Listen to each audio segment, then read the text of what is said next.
सभी दोस्तों को मेरा नमस्कार।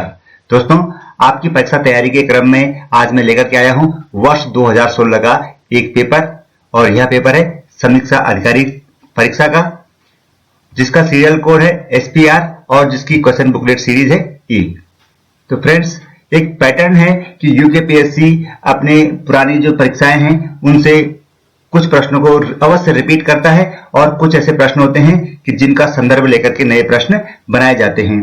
तो ऐसा ही एक पेपर लेकर के मैं आया हूं। यह है समीक्षा अधिकारी परीक्षा का पेपर, और इस पेपर के उत्तराखंड राज्य से संबंधित जितने भी प्रश्न हैं उनकी हम यहाँ पर चर्चा करेंगे, और यह चर्चा आपकी आगामी परीक्षा के लिए बहुत ज्यादा महत्वपूर्ण है। तो मेरा सजेशन है कि आप इन प्रश्नों को एक नजर अवश्य देखें। प्रश्नों के हल परीक्षा के समय आपको बहुत ज्यादा मदद करने वाले हैं। तो आइए करते हैं वीडियो शुरू। पहला प्रश्न है, प्राचीन शैल चित्रों वाली लाखों गुफा कहां स्थित है? 4 जिले दे रखे हैं, तो इनमें से जो सही जवाब है वो है अल्मोड़ा जिले में।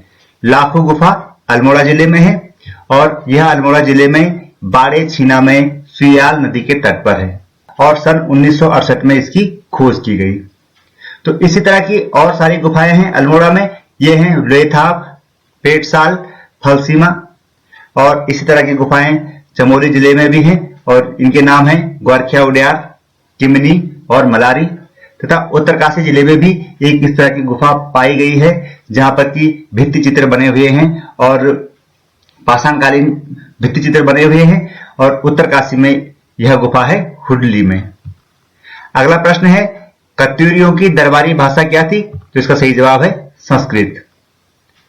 700 ईस्वी के आसपास कत्यूरी राजवंश की स्थापना हुई थी, और इस राजवंश की राजधानी प्रारंभिक 300 सालों में जोशीमठ में थी, जिसे बाद में अल्मोड़ा स्थानांतरित किया गया, और अल्मोड़ा की कत्यूर घाटी के बैजनाथ में, जिसे वर्तमान में बागेश्वर कहते हैं, तो कत्यूरी घाटी में इनकी राजधानी थी, और इसलिए ये कहलाए कत्यूरी राजवंश। कत्यूरी वंश का प्रथम राजा था वसंतदेव, और इस राज्य की राजभाषा थी संस्कृत व लोक भाषा थी पाली। अगला प्रश्न, दारमा एवं ब्यास घाटियों को जोड़ने वाला दर्रा है? सही जवाब है शिमला, और यह है पिथौरागढ़ में। अगला प्रश्न है इस क्वेश्चन पेपर का, प्रजामंडल की स्थापना का उद्देश्य क्या था? 4 विकल्प दिए गए हैं। ब्रिटिश शासन से स्वतंत्रता प्राप्त करना, गोरखा शासन से स्वतंत्रता प्राप्त करना, जनता को समाज सुधार हेतु संगठित करना, या जनता को टिहरी राज्य के कुशासन से मुक्त करना। तो यहां पर सही जवाब है ऑप्शन डी। प्रजातंत्रात्मक शासन की मांग को लेकर 1939 में श्रीदेव सुमन, दौलत राम व नागेंद्र सकलानी जी के प्रयासों से प्रजामंडल की स्थापना हुई, और इसके माध्यम से टिहरी रियासत से जनता को प्रजातांत्रिक अधिकार दिलवाने के लिए मांग की गई, और इसके विरोध और इस आंदोलन को कुचलने के लिए ही श्रीदेव सुमन को 84 दिन की सजा दी गई, और बाद में उनकी मृत्यु हो गई। खतलिंग हिमनद उद्गम स्थान है भिलंगना नदी का, तो सही जवाब है ऑप्शन बी। अगला प्रश्न, निम्नलिखित में कौन सा पर्वत पदीय नगर नहीं है? पर्वत पदीय नगर का मतलब है कि ऐसा नगर जो पर्वत के पद में हो। तो टनकपुर, कोटद्वार, रुद्रपुर और हरिद्वार में से 3 नगर, टनकपुर, कोटद्वार और हरिद्वार पर्वत पदीय है, जबकि रुद्रपुर पूर्णतः मैदानी नगर है। तो यहां पर ऑप्शन हो जाएगा सी। अगला प्रश्न, सुप्रसिद्ध कैलाश मानसरोवर यात्रा गुजरती है? तो कैलाश मानसरोवर यात्रा पिथौरागढ़ में स्थित लिपुलेख दर्रे से होकर गुजरती है, जो तिब्बत और उत्तराखंड के बीच में है। तो यहां पर सही जवाब हो जाएगा ऑप्शन बी। अगला प्रश्न, निम्नलिखित में कौन एक उत्तराखंड में रेल यातायात का अंतिम बिंदु नहीं है? उत्तराखंड में बहुत कम एरिया रेल यातायात से जुड़ा हुआ है। तो यहां पर जो रेलवे लाइन है उसके एंड पॉइंट हैं, और ये एंड पॉइंट हल्द्वानी से आगे काठगोदाम में है, देहरादून में एंड पॉइंट है, और कोटद्वार में भी एंड पॉइंट है, जबकि लक्सर एक जंक्शन है, तो अंत बिंदु लक्सर नहीं है। तो ऑप्शन हो जाएगा डी। और प्रश्न पत्र का जो प्रश्न क्रमांक 134 है वो है नंदौर दून किस जनपद में स्थित है? इसका सही जवाब है नैनीताल जनपद। और अगला प्रश्न, हिमालय में मुख्य सीमा भ्रंश MCT यानी मेन सेंट्रल थ्रस्ट पृथक करता है, और हिमालय की 4 रेंज दी गई हैं, लघु हिमालय एवं बाह्य हिमालय को, दून घाटियों एवं शिवालिक श्रेणियों को, महान हिमालय एवं हिमालय पार क्षेत्र को, या महान हिमालय एवं लघु हिमालय को। तो इसका सही जवाब है महान हिमालय एवं लघु हिमालय को पृथक करती है MCT, मेन सेंट्रल थ्रस्ट। इस प्रश्न को और क्लियर समझने के लिए इसका इंग्लिश वर्जन देखते हैं। हिमालय की जो 3 श्रृंखलाएं हैं उसमें जो सबसे पहले है वो है ग्रेटर हिमालय, जहां पर की अधिकांश उच्च पर्वत श्रेणियां हैं। इसे ग्रेटर हिमालय या हिमाद्री भी कहते हैं। हिमाद्री के पार का क्षेत्र को बोलते हैं पार हिमालय क्षेत्र या ट्रांस हिमालय क्षेत्र। और ग्रेट हिमालय से पहले होता है लेसर हिमालय या लघु हिमालय। तो ग्रेट हिमालय और लेसर हिमालय यानी महान हिमालय और लघु हिमालय के बीच का जो भाग है उसको कहते हैं MCT, मेन सेंट्रल थ्रस्ट। इसी प्रकार अगर हम लघु हिमालय और बाह्य हिमालय यानी जो बाह्य हिमालय है जिसको हम शिवालिक भी कहते हैं, तो लेसर हिमालय और आउटर हिमालय के बीच की जो बाउंड्री है उसको बोलते हैं LEF, main boundary fault. Doon घाटियों और शिवालिक श्रेणियों के बीच आता है ग्रेट बाउंड्री फॉल्ट। और इसी प्रकार से महान हिमालय एवं लघु हिमालय के बीच में आता है MCT। अगला प्रश्न, उत्तर काशी का ऐतिहासिक नाम है। सही जवाब है बालाहाट।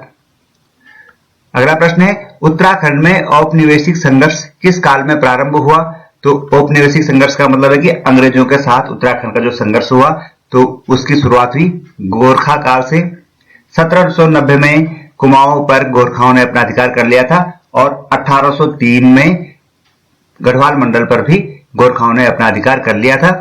1815 में टिहरी नरेश ने अंग्रेजों की सहायता से गोरखाओं को पराजित किया और गोरखाओं के पराजय होने के बाद अंग्रेजों का अधिकार इस क्षेत्र पर बढ़ने लगा और उसे कहा गया औपनिवेशिक संघर्ष। अगला प्रश्न है, प्राचीन समय में निम्न में से कुब्जा मृग के रूप में जाना जाता था। तो इसका सही जवाब है ऋषिकेश। ऋषिकेश का प्राचीन नाम है कुब्जा मृग। अगला प्रश्न, पांडुकेश्वर ताम्रपत्र किस भाषा में लिखे गए हैं। तो पांडुकेश्वर ताम्रपत्र कत्यूरी राजवंश से संबंधित है और जैसे कि हमने चर्चा की थी पिछले प्रश्न में भी कि कत्यूरियों की जो राजभाषा थी वो संस्कृत थी, तो पांडुकेश्वर ताम्रपत्र भी संस्कृत भाषा में लिखा गया है और इस ताम्रपत्र से ही कत्यूरी राजवंश के बारे में जानकारी मिल पाई है। द्वाराहाट में 9वीं शताब्दी के ध्वज मंदिर को एक अन्य नाम से भी जाना जाता है और उसका जवाब है गुजरदेव मंदिर। अगला प्रश्न, निम्नलिखित में कौन सी जनजाति भूमसेन देवता की पूजा करती है। तो इसका सही जवाब हो जाएगा बोक्सा।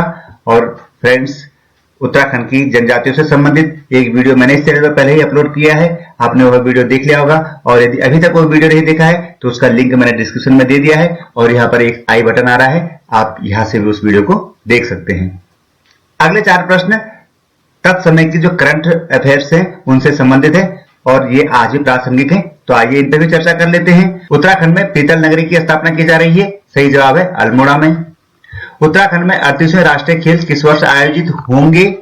तो ये प्रश्न था तत्समय, क्योंकि 2014 में यह घोषणा की गई थी कि जो 38वें राष्ट्रीय खेल होंगे वह वर्ष 2018 में उत्तराखंड में होंगे। 35वें राष्ट्रीय खेल केरल में हुए थे, 36वें गोवा में प्रस्तावित थे, 37वें छत्तीसगढ़ में प्रस्तावित थे और 38वें उत्तराखंड में प्रस्तावित थे, लेकिन विभिन्न कारणों से 36वें, 37वें और 38वें खेल अभी तक आयोजित नहीं हो पाए हैं। तो 38वें राष्ट्रीय खेल उत्तराखंड में होंगे या कहीं और होंगे और कब होंगे इसके बारे में कोई स्पष्ट अभी जवाब नहीं है। अगला प्रश्न भी करंट अफेयर से संबंधित था। उत्तराखंड के किस शहर को हाल ही में भारत के स्वच्छ शहरों की सूची में 61वां स्थान मिला है। तो यहाँ पर जवाब है देहरादून। 2016 में स्वच्छता सर्वेक्षण पहली बार किया गया था और 2020 में इसका 5वां संस्करण आया है। तो हम 5वें संस्करण के आधार पर इस प्रश्न को समझते हैं। वर्ष 2016 में जब पहली बार स्वच्छता सर्वेक्षण हुआ था तो उस समय 73 शहरों को शामिल किया गया था और उनमें से देहरादून का नंबर था 61वां। 2020 के सर्वेक्षण की बात करें तो 1 लाख से अधिक की जनसंख्या वाले 4000 से अधिक शहरों को इस सर्वेक्षण में शामिल किया गया और इनमें देहरादून का नंबर था 124वां, जो कि उत्तराखंड में पहला है। इसके बाद रुड़की 131वां, काशीपुर 139वां और हल्द्वानी 229वें नंबर पर थे। तो इस प्रकार से अगर प्रश्न इस तरह से भी आ सकता है कि 2020 के स्वच्छता सर्वेक्षण में उत्तराखंड का जो पहला नंबर पाने वाला शहर है वह है देहरादून और उसका क्रमांक है 124वां। अगला प्रश्न है उत्तराखंड में राष्ट्रपति शासन कब लागू हुआ था? तो यह भी तात्कालिक प्रश्न था और इसका जवाब था 27 मार्च 2016 को उत्तराखंड में राष्ट्रपति शासन लागू किया गया था। तो यह प्रश्न फिर से भी पूछा जा सकता है। तो फ्रेंड्स, आरओ यूआरओ की 2016 में जो परीक्षा हुई थी उसकी पेपर से फिलहाल इतना ही। कल मैं लेकर के आऊंगा उसी परीक्षा में उत्तराखंड राज्य से पूछे गए प्रश्नों के हल। तो आप उस वीडियो को जरूर देखिएगा और आपने ये वीडियो पूरा देखा इसके लिए आपका धन्यवाद। और यह वीडियो अगर आपको अच्छा लगा है तो इसे लाइक करें, शेयर करें और चैनल को सब्सक्राइब अवश्य कर दें। मिलते हैं जल्दी ही, तब तक के लिए बाय बाय।